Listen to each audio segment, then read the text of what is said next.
에베소서 1장 22절과 23절 다 찾았죠, 이제는? 네, 같이 읽겠습니다. 시작. 또 만물을 그의 발 아래 복종하게 하시고 그를 만물 위에 교회의 머리로 삼으셨느니라. 교회는 그의 몸이니 만물 안에서 만물을 충만하게 하시는 이의 충만함이니라. 아멘. 요즘 극장가에서 가장 핫한 영화가 있습니다. 뭐죠? 아니요, 그보다 더 핫한 게 있어요. 네, 개봉하자마자 수조 원의 수백억의 수입을 벌어들인 영화입니다. 바로 오디세이. 네, 3시간이 넘게 영화 상영 시간이 3시간이 넘어요. 근데 그 시간이 정말 금방 지나갑니다. 눈 깜짝할 사이에 지나간다는 건 이제 거짓말이고 아무튼 몰입이 잘 됩니다. 그 영화가 바로 오디세이인데요. 이 오디세이를 만든 영화 감독이 크리스토퍼 놀란이라는 사람입니다. 크리스토퍼 놀란 작품에 유명한 영화들이 굉장히 많아요. 혹시 여러분 배트맨 알죠? 배트맨 비긴즈라는 영화, 그 다음에 다크나이트라는 영화가 있습니다. 또 인터스텔라 아시죠? 네, 덩케르크라는 그런 영화들도 있습니다. 특히 이 인터스텔라는 표면적으로 보면 물리학, 상대성 이론, 웜홀, 블랙홀과 같은 아주 최첨단 SF 영화입니다. 그런데 그 깊은 내면으로 들어가 보면요, 인류의 구원에 대한 문제, 희생, 시공간을 초월하는 사랑, 그리고 본향을 향해 달려가는 그 열망, 이런 것들, 이 기독교적인 세계관이 깔려 있습니다. 또 덩케르크라는 영화가 있어요. 되게 좀 지루하고 또 재미없어 보이는 영화인데, 이 영화는 희생을 통한 구원을 말하고 있어요. 여기에는 영웅이 없습니다. 어떤 사람도 세상을 구원할 수 없음을 내포하고 있고요, 패배한 이들에 대한 환대가 있어요. 그래서 이것을 은혜로 말미암은 구원에 대해서 말하고 있습니다. 이처럼 크리스토퍼 놀란은 자기 자신이 그리스도인이다, 나는 예수를 믿습니다, 이런 말을 안 해요. 그럼에도 불구하고 이 영화를 통해서 이 기독교 세계관을 펼쳐내고 있습니다. 제가 오늘 나누고 싶은 이 영화는 바로 오디세이라는 영화인데요, 마찬가지로 이 오디세이라는 영화에도 굉장히 기독교적인 세계관이 깊이 깔려 있습니다. 이 호메르스라는 사람이 있는데, 그 기원전 600년이니까 우리하고 따져보면 우리가 2020년이니까 2600년 전에 사람입니다. 이 호메르스가 고전 신화를 썼는데 오디세우스라는 이 책을 썼습니다. 이것을 바탕으로 해서 현대적인 영상으로 만들어 놓은 영화가 오디세이라는 영화입니다. 이 오디세이라는 영화는 관객들의 가슴을 가장 강렬하게 흔드는 그런 전투나 신비나 모험이 아니에요. 트로이 전쟁을 승리로 이끈 위대한 영웅 오디세우스라는 사람이 나오는데, 이 전쟁이 끝난 이후에 그가 집으로 돌아오는, 그래서 이 오디세이 영화의 주제는 뭐냐면 홈커밍입니다. 집으로 돌아오는, 그 집으로 돌아오는 가운데 승리의 기쁨과 그 다음에 환희가 아니라 그 고뇌, 그리고 10년이라는 지독한 그 잔인한 방황을 그려내고 있습니다. 한 번은 식인 거인 외눈박이 폴리페모스라는 굴에 들어가요. 거기서 이제 동료들이 죽고 탈출합니다. 그리고 생명과 청춘을 약속하며 이 오디세우스를 유혹하는 칼립소라는 이 요정이 있거든요. 이 요정의 섬에 머물면서도 그가 밤마다 바닷가에 앉아 눈물을 흘리며 바라보았던 곳은 단 하나였어요. 바로 자신의 고향 이타카였습니다. 모든 것을 가질 수 있었고 신이 될 수 있었던 영웅이 왜 그토록 눈물을 흘리며 작고 보잘것없는 섬인 고향으로 돌아가려고 했을까요? 그것은 그 어떤 화려한 보물과 영생의 유혹도 아닙니다. 바로 집입니다. 집. 이 집은 안식을 주는 집입니다. 다른 어떤 것과도 비교할 수 없기 때문이죠. 그래서 영화 속에 오디세우스는 거친 항해를 다 지나간 후에 마지막 순간에 집으로 돌아옵니다. 오늘 살아가는 우리 모두 인생을 비춰봐도 바로 우리도 항상 돌아가야 할 곳이 있습니다. 오늘날 현대를 살아가는 수많은 이들의 삶을 들여다보십시오. 우리는 모두 저마다의 이타카가 있습니다. 거친 바다를 항해하면서 찾아가야 할 곳이 있다는 거죠. 어떤 이는 더 높은 연봉과 번듯한 직장에서, 어떤 이는 사회적 안정과 명예에서, 또 어떤 이는 운명적인 사랑이나 완벽한 가정에서 자신이 도달해야 할 이타카를 꿈꾸고 있는 사람도 있습니다. 그래서 이 목표만 이루면, 이 단계만 넘어가면 비로소 내 삶에 참된 안식과 행복이 찾아올 것이다 라는 그런 꿈을 꾸는 사람들이 있다는 거죠. 그래서 스스로에게 약속하면서 매일 밤이고 낮이고 노를 졌습니다. 하지만 정작 우리가 원하던 고지에 달았을 때 우리에게 찾아오는 것은 무엇입니까? 예상했던 이 영원한 만족이 아니라 이상하리만큼 기이한 공허함, 또 목마름, 허무함들이라는 거죠. 분명히 커리어의 정상이 올라와 있어요. 그러면 다 누렸다고 생각하는데, 그런데 이상하게 우리 마음속에는 공허함과 허무함이 찾아옵니다. 그리고 그 다 누리고 있는 그 상황 속에서도 우리 마음속에 자꾸만 더 높은 곳을 향해서 가고 싶어 하는 마음이 있습니다. 그래서 혼자 싸우고 혼자 그 일을 이루어내려고 하다 보니까 때로는 외로움과 또 방황을 겪기도 하는 것입니다. C.S. 루이스가 이런 말을 했습니다. 여러분 화면 보이시죠? 네, 같이 한번 읽어볼까요? 만약 내가 이 세상에서 경험할 수 있는 그 어떤 것으로도 채워지지 않는 욕구를 내 안에서 발견한다면 그것은 내가 이 세상이 아는 다른 세상을 위해 지어졌다는 가장 확실한 설명이다. 이 말이 무슨 말이냐면요, 내 안에 이상을 향한 또 채워지지 않는 그 욕구가 내 안에서 만약에 발견된다면 나는 그 욕구를 향한, 이 세상에서 그 욕구가 펼쳐지지 않잖아요. 그렇기 때문에 이 세상이 아닌 다른 세상을 위해서 지어진 존재라는 것을 확실히 설명할 수 있다는 겁니다. 오디세우스가 칼립소 요정의 화려한 궁정에서도 그는 결코 행복할 수 없었던 이유는 그곳이 자기의 진짜 집이 아니었기 때문입니다. 그 영화에 보면요, 칼립소라는 여인이 가장 아름답게 나옵니다. 그 여인이 항상 이 오디세우스를 붙들고 있어요. 그리고 이상한 꽃을 먹이는데 그 꽃으로 이제 수면에 잠기게 하고, 그래서 그 오디세우스를 계속 붙들고 있습니다. 그런데 오디세우스는 밤마다 눈물을 흘리며 자기 고향을 그리워합니다. 그리고 기억을 되살려서 자기 고향으로 가려고 하죠. 이게 바로 이 향수병입니다. 향수병. 마찬가지로 우리가 이 세상의 그 어떤 성공과 쾌락 속에서도 문득 깊은 외로움과 불안을 느끼는 이유는 우리 영혼이 아직 참된 고향을 찾지 못해 지독한 영적인 향수병을 앓고 있기 때문입니다. 그래서 우리는 모두 집을 떠난 방랑자들입니다. 바로 이 지점에서 이 교회를 다니지 않는 한 사람이 던진 질문이 있습니다. 그러면 왜 교회 왜 행복하려면 교회에 가야 합니까?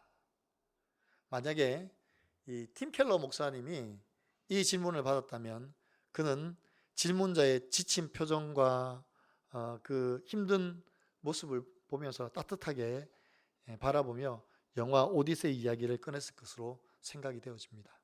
그리고 아마 이렇게 대답했을 겁니다. 당신이 교회에 와야 하는 이유는 단순히 도덕적인 사람이 되거나 종교적인 의무를 다하기 위해서가 아닙니다. 당신의 인생이라는 거친 바다에서 끊임없이 방황하고 있는 이유, 아무리 애를 써도 채워지지 않는 그 마음속 공허함의 진짜 원인이 무엇인지를 깨닫고 당신 영혼의 진짜 고향이 어디인지를 발견하기 위해서입니다. 결국 우리의 방황과 우리 채워지지 않는 공허함을 찾기 위해서 우리가 가야 될 진짜 고향이 바로 교회다라고 말하는 것입니다. 교회는 세상에서 어떻게 성공하는가를 가르치는 학교가 아닙니다. 억지로 자기 마음을 다스리도록 훈련하는 성품 훈련소도 아닙니다. 교회는 바로 집을 잃고 방황하는 영혼들이 참된 아버지이신 하나님을 만나러 오는 것입니다. 비로소 노적길을 멈추고 쉬어가는 항구, 영혼의 항구이자 아버지의 집입니다. 왜 우리의 영혼이 그토록 돌아가 집을 갈망하는지, 세상이 말하는 행복의 한계는 무엇인지, 그리고 어떻게 하나님이 품이라는 참된 고향에서 우리가 참된 안식과 행복을 누릴 수 있는지를 알아가는 것이 바로 복음입니다. 즉, 교회는 이 복음을 함께 공유하는 공동체이자 바로 집입니다. 그러면 먼저 성경이 말하는 교회란 무엇인가에 대해서 한번 알아보도록 하겠습니다. 세 가지로 나와 있죠. 첫 번째는 살아계신 하나님의 집이고, 두 번째는 그리스도의 몸이고, 세 번째는 그리스도인의 언약 공동체입니다. 그럼 첫 번째로 교회는 살아계신 하나님의 집입니다. 디모데전서 3장 15절에 이렇게 말합니다. 이 집은 살아계신 하나님의 교회요 진리와 기둥의 터다, 진리의 기둥과 터다라고 그렇게 말합니다. 사도 바울은 교회를 단순한 건물이라고, 종교기관이라고 말하지 않고 살아계신 하나님의 집이라고 말해요. 성경에서 말하는 집의 개념은 이 건물을 이야기하지 않습니다. 그 안에 누가 사는가, 그리고 누구와 함께 거주하고 있는가, 또 누구와 함께 살아가고 있는가를 말하는 게 바로 성경이 말하는 집입니다. 그래서 교회가 하나님의 집이라는 거예요. 왜?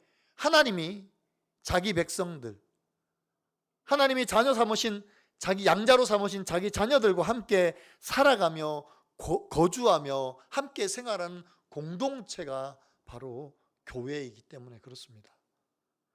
구약에서는 먼저 하나님이 자기 백성과 함께 하시기 위해서 성막을 만들었어요.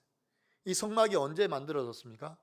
바로 이스라엘 백성들이 출애굽을 해서 가나안 땅으로 갈 동안 40년 동안 광야 생활을 하죠.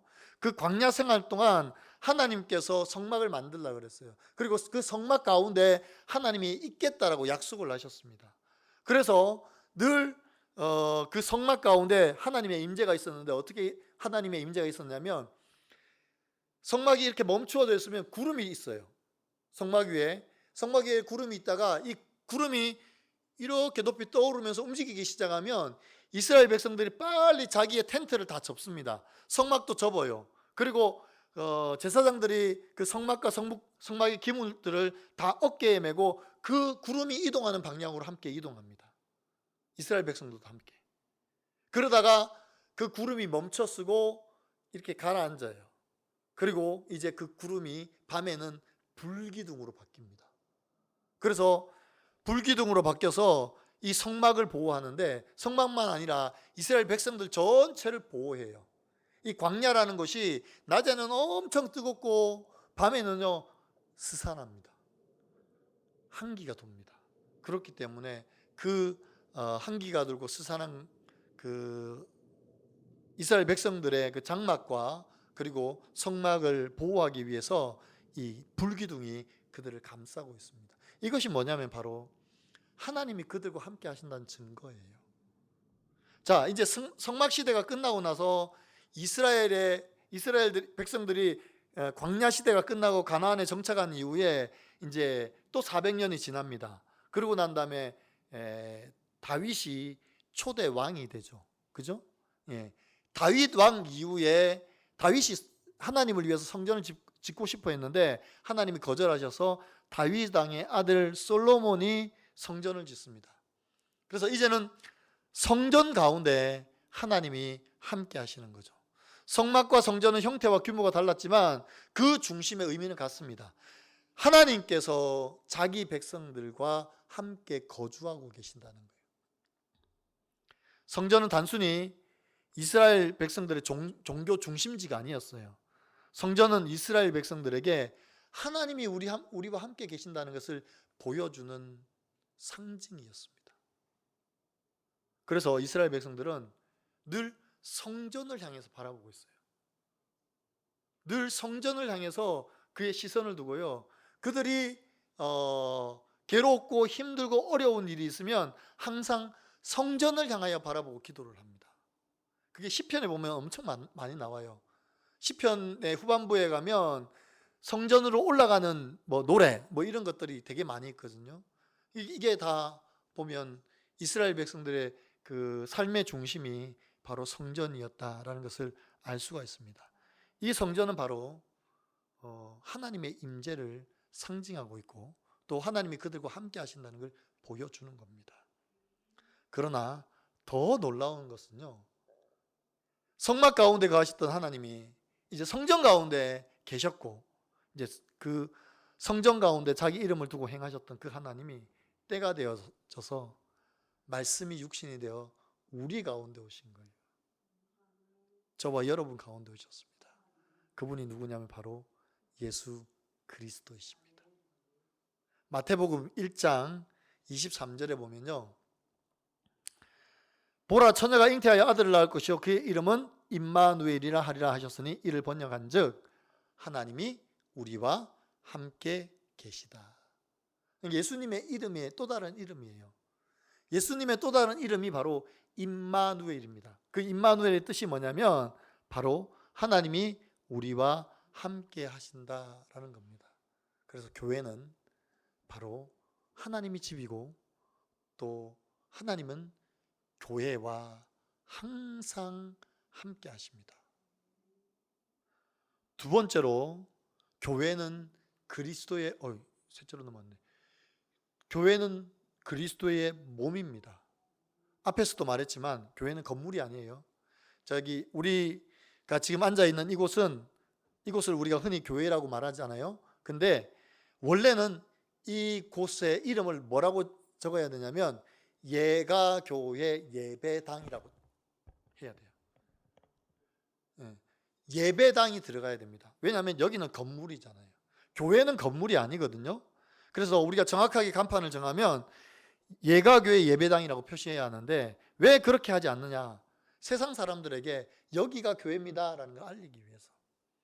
예배당 물론 붙여도 상관없는데 옛날에는 그 1970년대까지만 해도 교회 뒤에 예배당이라는 말을 적었어요. 근데 요즘은 이제 안 적습니다. 그냥 이곳이 교회다라는 것을 예수 안 믿는 사람들하고 세상 사람들에 알리기 위해서 그냥 예가 교회라고만 적어 놓습니다. 그러면 교회가 건물이 아니면 무엇입니까? 교회는 그리스도의 몸입니다. 성경 고린도전서 12장 27절에서 너희는 그리스도의 몸이요 지체의 각 부분이라 했습니다. 그리고 에베소서 1장 22절과 23절에서 보니까 우리가 오늘 읽었죠. 또 만물을 그의 발 아래 복종하게 하시고 그를 만물 위에 교회의 머리로 삼으셨느니라. 교회는 그의 몸이니 만물 안에서 만물을 충만하게 하시는 이의 충만함이니라. 여러분 몸에는 지체가 있죠. 그죠? 네. 손도 있고 팔도 있고 다리도 있고 얼굴도 있습니다. 그죠? 얼굴 안에만 해도 얼마나 많은 지체가 있어요? 눈도 있고 코도 있고 귀도 있고 입도 있고. 우리는 이렇게 명확하게 지체를 가진 사람들입니다. 그래서 교회를 지체라고 말하는데 왜 그렇게 말하냐면 다양한 사람들이 다양한 모양을 가지고 다양한 삶의 형태를 가지고 와서 함께 살아가는 곳이에요. 그래서 교회는 잘난 사람도 없어요. 그리고 교회는 못난 사람도 없어요. 교회는 부유한 사람도 와야 되고 가난한 사람도 와야 됩니다. 교회는 힘 있는 사람도 와야 되고 힘 없는 사람도 와야 됩니다. 교회는 또 건강한 사람도 와야 되고 아픈 사람도 와야 됩니다. 이 모든 사람들이 함께 모여서 지체를 이루고 몸을 이루을 때 이것이 진정한 그리스도의 몸입니다. 참 안타까운 현실이 교회도 이제 세속주의에 많이 빠져가지고 좀 잘난 사람, 잘 나가는 사람, 뭐 변호사, 의사, 뒤에 사자 돌아가는 사람들 오면요 너무 환영을 해요. 그런데 좀 약하고 힘없고 가난하고 아무것도 가진 것 없어 보이는 그런 사람들이 오면 이렇게 보면 냉소적이에요. 그런 교회들이 있다는 거예요. 참 안타까워요. 우리 교회는 그렇지 않습니다. 우리 교회는 다 와야 됩니다. 저는 늘 생각하기에 아픈 사람도 심지어 장애를 가진 사람도, 저조차도 장애를 가졌잖아요. 그죠? 네. 여러분 아시는지 모르겠지만 저 장애인이에요. 장애 5급이에요. 그래서 국가에서 장애 수당도 줘요. 얼마나 좋은지. 교회는 지체입니다. 그래서 다양한 사람들이 다양한 모양과 다양한 삶을 가지고 와서 하나로 되는 것이 바로 교회입니다. 그 교회의 중심은 바로 머리이신 예수 그리스도입니다. 그 예수 그리스도를 중심으로 우리가 다 지체가 되었을 때 온전한 인격체를 이루는 것입니다. 결국 교회는 예수님을 주인으로 믿으며 살아가는 사람들이 하나가 되어 함께 지어져 가고 온전히 지어져 가는 그리스도의 몸입니다. 세상 사람들은 자기의 필요에 따라 사람을 만나죠. 그죠? 누군가를 사귀고 누군가의 관계를 맺고 또 누군가와 거래를 하든 늘 항상 뭐가 앞서냐면 계산이 앞섭니다. 이 사람이 나에게 도움이 될까? 아니면 해가 될까? 이 사람을 통해서 내가 무엇을 얻을 수 있을까? 유익할까? 아니면 내가 손해보지 않을까? 이런 계산이 앞서는 게 이 보통 사람들의 모습입니다. 물론 안 그런 사람도 있겠죠. 그러나 대부분의 사람들이 그렇습니다. 하지만 교회는 누군가의 필요에 의해서 만들어진 기관이 아니에요. 단체가 아닙니다. 교회는 그 자체로서 인격체입니다. 그래서 서로 사랑하고 서로 존중하고 서로를 섬기는 것입니다. 그래서 성경은 우리를 지체라고 해요. 지체. 이 말은 몸의 일부라는 말입니다. 여러분 한번 생각해 보세요. 팔이 손에게 이렇게 이야기합니다. 야, 너 필요 없어. 너 떨어져 나가. 그러면 이제 손이 떨어져 나갔어요. 그러면 뭡니까? 이 사람은 정상적인 사람이 아니잖아요. 근데 손도 그래요. 그래? 나도 너 필요 없어. 너 떨어져 나가. 그러면 팔이 떨어져 나가면 손이 무슨 소용이 있어요? 그죠? 뭐 발도 마찬가지고요. 우리 지체가 다 그렇습니다. 어느 하나 소중하지 않은 것이 없어요. 그래서 우리는 누가 누구에게 너는 필요 없다, 너는 몹쓸 존재다라고 할 수가 없는 거예요. 왜? 우리는 다 지체이기 때문에. 눈은 눈의 역할, 코는 코의 역할, 팔은 팔의 역할, 귀는 귀의 역할, 그리고 심장은 심장의 역할, 머리는 그리스도. 예. 우리는 다 지체입니다. 어느 한 군데만 아파도 다 아프죠. 여러분 손가락 끝에 이 바늘만 찔려도 아프잖아요. 그죠? 벌 한번 쏘여보세요. 온몸에 막 열이 펄펄펄 나고 힘들잖아요. 왜냐하면 우리가 지체이기 때문에 그렇습니다. 그래서 교회는 한 사람이 아파하고 힘들어하고 어려워하면 모두가 아픈 거예요. 모두가 힘든 거예요. 그리고 모두가 어려운 겁니다. 이것이 진정한 교회입니다. 왜냐하면 우리가 예수 그리스도를 머리로 한 지체이기 때문입니다. 그리고 우리가 그 몸의 지체가 되었다는 것은 이제 더 이상 혼자가 아니라는 거죠. 나는 그리스도에게 속해 있고 동시에 그리스도의 몸인 교회에 속해 있다는 겁니다. 그래서 행복한 신자는 나만 예수 잘 믿으면 돼, 나만 구원받으면 됐지, 당신은 무슨 상관이야, 이런 말을 절대 하지 않습니다. 그리고 더 놀라운 사실은 우리의 구원은 교회를 통해서만 이루어집니다. 교회를 떠나서는 구원이 없습니다. 나 혼자 예수를 믿고 나 혼자 하나님을 예배한다고 하는 것은 잘못된 신앙입니다. 왜냐하면 구원은 하나님이 교회를 통해서 주십니다. 구원받은 하나님의 백성은 언제나 교회와 함께 거하기 때문입니다. 교회와 함께 거한다는 것은 예수님과 함께 거한다는 것이고, 우리는 예수님을 떠나서는 결코 구원을 얻을 수 없기 때문입니다. 세 번째로, 교회는 그리스도인의 언약 공동체입니다. 교회는 모이는 장소를 가지고 있지만 건물이 아닙니다. 그렇다고 해서 조직이나 제도도 아닙니다. 교회는 역사 가운데 그리스도를 믿는 모든 신자의 총합을 말합니다. 다른 한편으로는 지역 곳곳에 흩어져 있는 무리를 이루고 있는 신자들의 모임이 바로 교회입니다. 그러므로 믿는 신자들은 교회 그 자체이고 교회의 구성원입니다. 또 한편으로는 교회는 신자들에게 주어진 하나님의 선물이에요. 하나님께서 하나님의 백성들을 모으셨잖아요. 그리고 모아서 교회를 이루었잖아요. 그래서 이 모으셔서 교회를 통해서 하나님이 우리를 양육하는 거예요. 우리를 기르시는 거예요. 그리고 우리가 그 교회를 통해서 돌봄을 받기 때문입니다. 우리가 교회를 언약 공동체라 부르는 이유는 바로 이 하나님의 사랑, 그 하나님의 사랑 중에 헤세드라는 사랑이 있어요. 헤세드. 이 언약적 사랑을 헤세드라고 하는데, 이 사랑으로 우리 교회가 묶여 있기 때문에 그래요. 이 헤세드라는 말은 하나님의 언약적 사랑을 말합니다.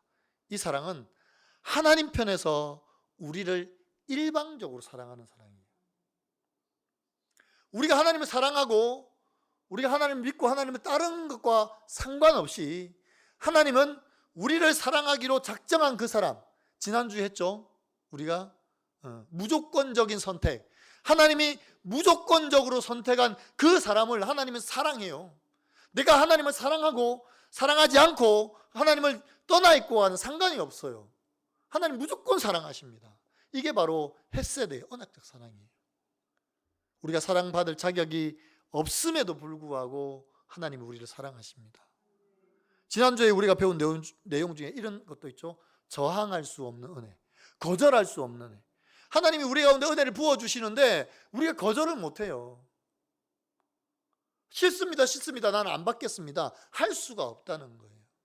이게 바로 헤세드, 언약적 사랑입니다. 이 사랑으로 세워진 곳이 바로 교회입니다. 자, 그러면 이런 교회 공동체가 모여서 도대체 그러면 무엇을 합니까? 교회는 이 네 가지를 합니다. 그 첫 번째가 뭐냐면 하나님을 예배합니다. 인간은 모두 이미 무언가를 예배하기 위해서 그 마음에 종교심이 있습니다. 인간은 본질적으로 무언가를 예배하도록 지음받은 그런 존재입니다. 이것이 하나님이 인간 안에 심겨 놓으신 종교심이라는 거거든요. 우리 주변에 한번 보십시오. 교회를 다니든 교회를 다니지 않든 자기만의 신이 있어요. 그죠? 자기만의 예배하는 예배의 대상이 있고 숭배하는 숭배의 대상이 있습니다. 심지어 죽은 사람을 숭배하는, 조상을 숭배하는 게 우리나라는 많잖아요. 우리나라 유교신앙이 강하기 때문에 조상을 잘 섬기고 조상을 잘 대접해야지 복을 받는다라고 믿어요. 그렇기 때문에 때가 되면 제사를 지내는 겁니다. 근데 요즘은 이제 젊은 세대에서는 그렇게 많이 안 하는데, 옛날에는 뭐 종갓집 그러면 거의 한 달에 한 번씩 제사를 지냈잖아요. 그죠? 저희도 저희 부모님이 예수를 안 믿었을 때 저희도 이제 제사를 지냈거든요. 저희는 이제 돌아가신 저희 할머니, 직계 할머니 제사를 저희 집에서 지내기도 하고, 그 다음에 그렇지 않으면 종갓집에서 하는 그런 제사 같으면 저하고 저희 아버지하고 그 다음에 저희 어머니가 이렇게 그 김해에 가요. 우리 종갓집이 김해였거든요. 김해 가면 거기서 이제 제사를 지는데 저는 예수를 믿잖아요. 제사하면 안 되잖아. 그래서 제사를 지내는 그 타임 11시, 10시에서 11시 그 사이에 저는 도망을 갑니다. 밖에 나가서 놀아요. 그 예를 들면 가을에 추석 되면 그 가서 뭐 밤 따러 가거나 뭐 그러고 놀아요. 그리고 제가 거기 있는 거 싫어해요. 제사 지내는데 예수 믿는 사람이 있으면 방해된다고 생각을 하더라고요. 그래서 저는 피하는 거죠. 그런데 저희 부모님이 그리고 또 제가 예수를 믿고 저희 부모님을 전도하고 난 이후에 저희 집안 제사를 안 지냈습니다. 물론 제사를 지내도 그 아버지가 예수를 믿기 전에는 제사를 지내도 제가 뭐 절을 하거나 제사에 참여하거나 그러지도 않았습니다. 그러다가 이제 예수를 다 믿고 우리는 다 없앤 거죠. 이처럼 우리 조상들은 조상을 잘 섬기면, 죽은 조상을 잘 섬기면 복 받는다고 생각하기 때문에 늘 제사를 지냈어요. 또 어떤 사람은 자기만의 우상을 정해놓고 그 집에 우상을 모셔놓고 사는 사람도 있어요. 일본에 우상이 몇 개인 줄 아세요? 많죠. 얼마나 많냐면 800만 개 이상이랍니다. 800만 개 이상이면 적어도 한 집에는 우상이 있다는 거예요. 그 일본 인구가 1억이 조금 넘거든요. 그러니 얼마나 많습니까? 산의 신, 바다의 신, 강과 폭포의 신, 나무와 바위의 신, 농업의 신, 풍요의 신, 심지어 천왕. 그 일본은 천왕을 섬기는 그 나라잖아요. 그래서 사람을 신으로 섬깁니다. 우리나라도 마찬가지죠. 산신 있죠. 선왕신 알죠, 여러분? 그 마을 입구에 가면 선왕당 만들어 놓고 있는 그 선왕신. 그 다음에 용왕님도 섬기고, 집을 지켜준다는 터주신, 그리고 출산을 주관하는 삼신까지 우리나라도 신이 꽤 많습니다. 이런 것들을 섬긴다는 거죠. 이처럼 사람들은 자기를 위한 자기 신을 만들거나 이미 존재한다고 생각하는 신들을 정해놓고 숭배합니다. 이것이 바로 그들에게 심겨져 있는 종교심 때문이에요. 그러나 우리가 섬기고 예배해야 할 신은 오직 하나님 한 분밖에 없습니다. 세상의 신과 우리가 믿는 하나님이 무엇이 다른 줄 아세요? 세상의 신은 사람이 만들거나 사람이 그 신을 쫓아갑니다. 그죠? 자기가 만들어서 집에 놓든지 아니면 자기가 정한 거예요. 그러니까 나를 위한 거예요. 그런데 반대로 우리 하나님은요. 우리 하나님은 우리가 하나님을 찾아간 것이 아니라 하나님이 우리를 찾아오셨어요. 세상의 신은 우리가 찾아가서 그 신을 감동을 시켜야 돼요. 그죠? 그래야지 내가 보상을 받을 수 있잖아요. 내가 복을 받을 수 있잖아요. 그게 바로 지난주에 말씀드렸듯이 지성이면 감천이라는 거예요. 그러니까 우리나라에 흐르고 있는, 세상에 흐르고 있는 모든 신들은 다 지성이면 감천입니다. 인과응보예요. 그런데 성경이 말하는 하나님은 뭡니까? 전혀 그런 것과 상관없어요. 하나님이 우리를 찾아오셨다니까요. 그리고 앞에서 말했듯이 헤세드, 내가 하나님을 존경하고 예배하고 찬양하고 또 뭐 이런 것과는 상관없이 하나님이 나를 선택하시고 작정하셨다면 그 하나님 무조건 우리에게 찾아오셔서 그 언약적 사랑을 베푸시는 거예요. 주시는 겁니다. 거절할 수 없습니다. 그래서 결국에는 예수를 믿게 만들고, 그래서 신앙생활하게 만들어서 그 하나님의 놀라운 은혜와 사랑이 무엇인지 깨달아 알므로 말미암아 우리가 하나님을 예배하게 만드는 거죠. 우리가 하나님을 예배하고 교회 나오는 이유가 뭐냐면요, 교회 나오면 복 받고, 아니면 교회 나오면 형통하고, 교회 나오면 성품이 달라지고 도덕적인 인간이 되고, 그리고 교회 나오면 뭔가 우리 인생이 달라질 거라고 생각하고 교회 나온다면 착각입니다. 그게 교회 나오는 목적이 아니에요. 교회 나오는 이유는 바로 하나님을 예배하는 겁니다. 근데 예배하는데 우리가 어떤 마음으로 예배하냐면, 우리는 이미 받은 것 많이 있잖아요. 우리를 구원해 주시고, 우리가 죄인인데 우리의 죄의 속박에서 풀어 주시고, 그리고 지금 살아가고 있는 모든 삶의 영역에서 하나님이 개입하시고 간섭하시고 섭리하셔서 지금까지 우리가 버티고 견디고 이기는 모든 상황, 이거 이제 지난주에 말한 성도의 견인이죠. 그 시간들을 하나님이 우리를 붙들고 계신 그 은혜와 사랑에 감사하기 때문에 하나님 앞에 나와서 예배하는 거예요. 그 은혜를 받으면 우리가 예배할 수 있는 겁니다. 제가 언약적 사랑에 대해서 여러 번 말씀을 드렸죠. 그 아브라함 이야기 기억하시죠? 창세기 17장에서 하나님과 아브라함과 언약을 맺으시죠. 그죠? 12장에서 언약을 맺으시고 그 언약을 지키겠다는 그 약속으로 그 아브라함에게 그 짐승을 쪼개라 그래요. 짐승을 반으로 딱 쪼개놓고 그리고 피가 철철철철 나는 그 반으로 쪼개놓은 사이를 이제 그 언약의 당사자들이 두 사람이 손을 잡고 지나가야 돼요. 그래서 이 언약을 어기면 죽는다 이거예요. 지금 쪼개진 이 짐승처럼 네가 언약을 어기면 죽는다는 겁니다. 근데 그 짐승 사이를 누가 지나갔어요? 아브라함은 안 지나갔어요. 누가 지나갔어요? 하나님만 지나가신다는 거예요. 이 말은 무슨 말입니까? 네가 약속을 안 지켜도 나는 약속을 지키겠다는 거예요. 네가 그 약속을 버려도 나는 그 약속을 끝까지 지키겠다는 거예요. 그것이 바로 헤세드예요. 언약적 사랑입니다. 그래서 그 언약적 사랑인 헤세드를 우리에게 베푸신 그 하나님만이 진정한 하나님이고 우리는 그 하나님을 예배하는 거죠. 두 번째로 교회의 역할은 신자들에게 하나님의 말씀을 공급하는 겁니다. 교회의 가장 중요한 역할 가운데 하나가 바로 이거예요. 말씀 공급. 그러니까 이 하나님 말씀. 우리가 지금 이렇게 이 특강을 하는 것도 바로 이 교회의 역할입니다. 예수님께서 사람이 떡으로만 살 것이 아니라 하나님의 입에서 나오는 모든 말씀으로 살으라고 그랬거든요. 그래서 교회는 신자가 하나님의 말씀으로 살아가도록 돕기 위해서 끊임없이 말씀을 공급해야 됩니다. 그리고 그 일을 하기 위해서 교회는 누구를 세웠죠? 목사를 세운 거예요. 목사가 하는 일이 그거예요. 목사의 역할은 하나님의 말씀을 성도들에게 가르치고 설교하는 겁니다. 그리고 신자들이 하나님 말씀대로 살아가도록 훈련하고 권면하고 신방하는 거예요. 그래서 교회는 세속주의라는 적으로부터 우리 자신을 보호합니다. 그리고 우리 자녀들을 보호합니다. 그래서 꾸준히 교회는 말씀을 증거하고 가르치고 훈련해야 합니다.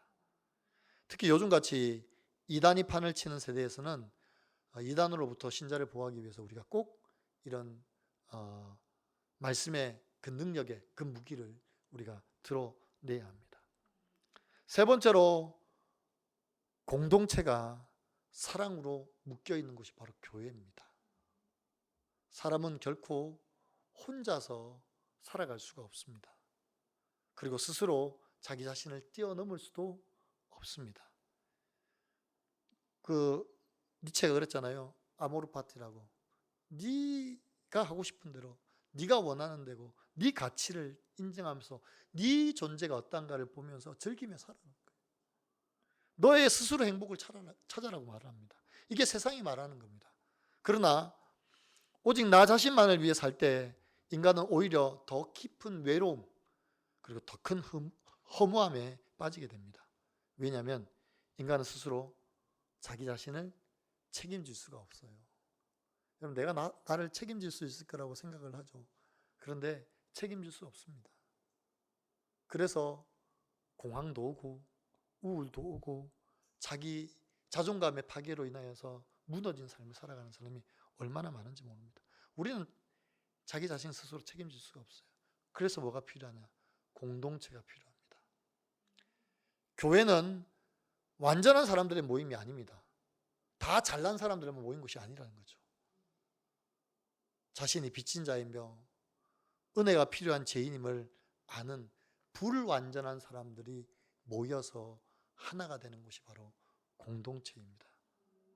그럼에도 불구하고 우리에게는 이 뛰어난 사랑을 주시는 예수 그리스도가 계십니다. 그분이 우리를 위해 죽어주시는 희생을 통해서 우리가 서로 사랑하도록 우리를 가르치십니다. 그리고 그 사랑으로 우리를 하나로 묶어 주셨어요. 여러분, 저와 여러분이 묶여 있다는 그 사실, 우리가 피를 나눈 형제는 아니지만 그러나 예수의 피를 나눈 우리는 형제 자매입니다. 그래서 우리가 아까 찬양도 했지만 사랑이에요, 축복이에요, 그 형제 자매 이렇게 하는 이유가 바로 교회 안에서 그렇게 말하는 게 바로 우리가 그리스도의 지체이고 그리스도의 그 언약적 사랑으로 한데 묶여 있기 때문입니다.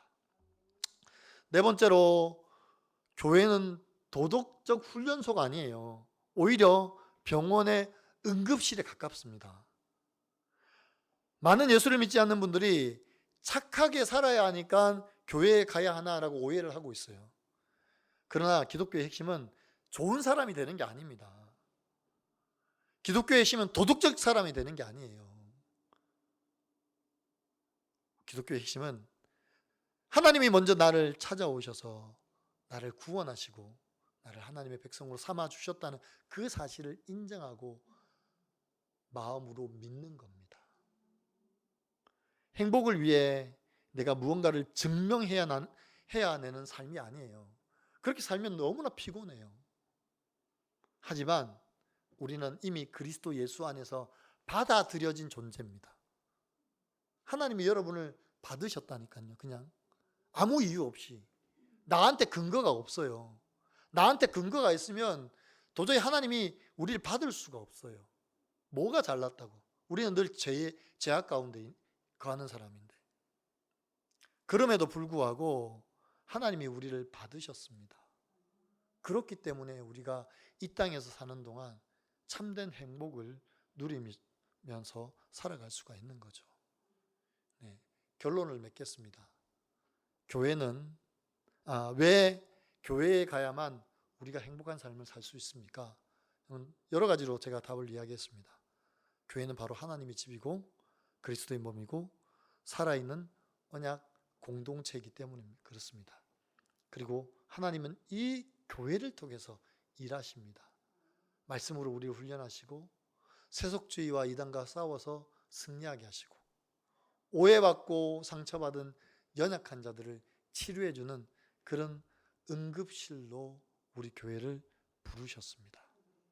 그래서 우리가 교회 안에 거할 때 참으로 쉼과 안식과 안전과 그리고 참된 행복을 누릴 수 있는 것입니다. 이제 아시겠죠? 우리가 왜 교회에 와야 되는지. 네, 기도하겠습니다. 살아계신 하나님 아버지, 감사와 찬양을 드립니다.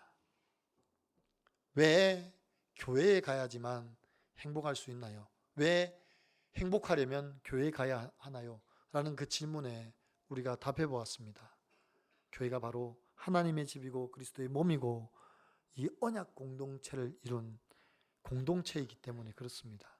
그래서 이 교회를 통해서 일하시는 그 하나님의 놀라운 은혜를 경험하고 또 하나님이 우리를 말씀으로 양육할 뿐만 아니라 우리를 안전하게 보호하고 이단과 사이비와 그리고 세속주의로부터 우리를 막아주실 뿐만 아니라 또한 우리의 연약함, 우리의 아픔, 우리의 고통을 치료해 주시는 그런 응급실인 것을 다시 한번 더 기억하면서 늘 감사하고 기쁜 마음으로 하나님 앞에 나와서 예배하고 교회로 찾아올 수 있는 저희들 될 수 있도록 축복하여 주시옵소서. 그래서 그리스도 예수 안에서 참 행복을 누리는 저희들이 되기를 원합니다. 감사합니다. 우리 구주 예수 그리스도의 이름으로 간절히 기도드리옵나이다. 아멘.